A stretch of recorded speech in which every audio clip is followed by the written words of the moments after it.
இந்த ஊனாங்குடி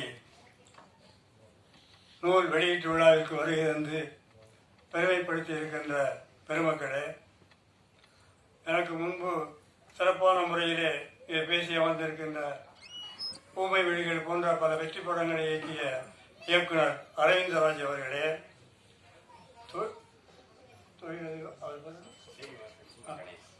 தொழிலதிபர் சீனிவாசன் அவர்களே, விமான அண்ணாச்சி அவர்களே,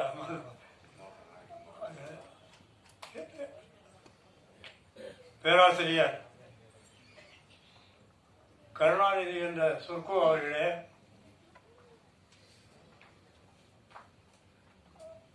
அனைவருக்கும் என்னுடைய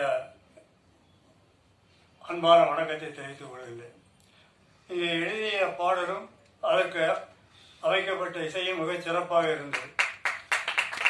மாரிமுத்து அவர்கள் மிக மிக நன்றி உள்ள மனிதர். அந்த நன்றியை காட்டக்கூடிய வகையிலே தான் தனக்கு சோறு போட்டு ஆதரித்த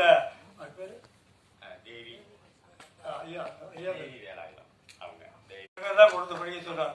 படிப்பதற்கு எங்களுக்கு மகிழ்ச்சியாக இருந்தாலும் இதை போன்ற பாடல்களை பாடி அடித்தால் கூட அவர் ஆட்சிக்கு வரவில்லை.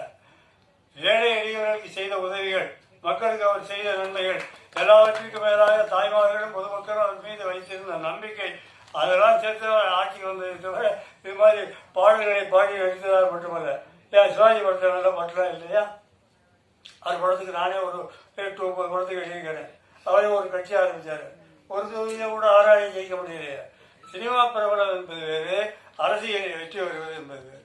இன்றைக்கு அவர் ஜெயித்து வந்திருக்கிறார்னா விஜய் அது அதிர்ஷ்டம் தான் சொல்லலாம். வேற எதுவும் சொல்றதுக்கு ஒன்று தெரியல.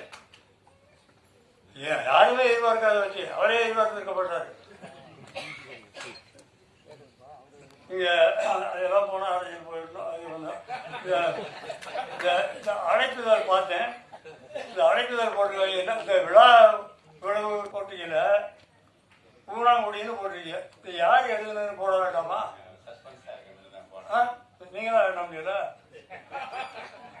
சரி, பாசமா கூப்பிடுறோம், மறக்காம வாங்கன்னு போட்டிருக்காங்க. பாசமா கூப்பிடுகிறோங்கிறது தான் கணக்கில கூப்பிடுறோம்னு சொல்றோம். வல்லினரா தான் போடணும். ஏன் இடையிலரா போட்டிருக்கீங்க? அவர் பாடுகின்ற பாட்டுக்கு முதல் வரி எழுதிய பிறகுதான் என் முகவரியை பிறகு தெரிந்தது. எடுத்துக்காட்டுக்கு எதையும் ஒன்று சொல்ல வேண்டும் என்று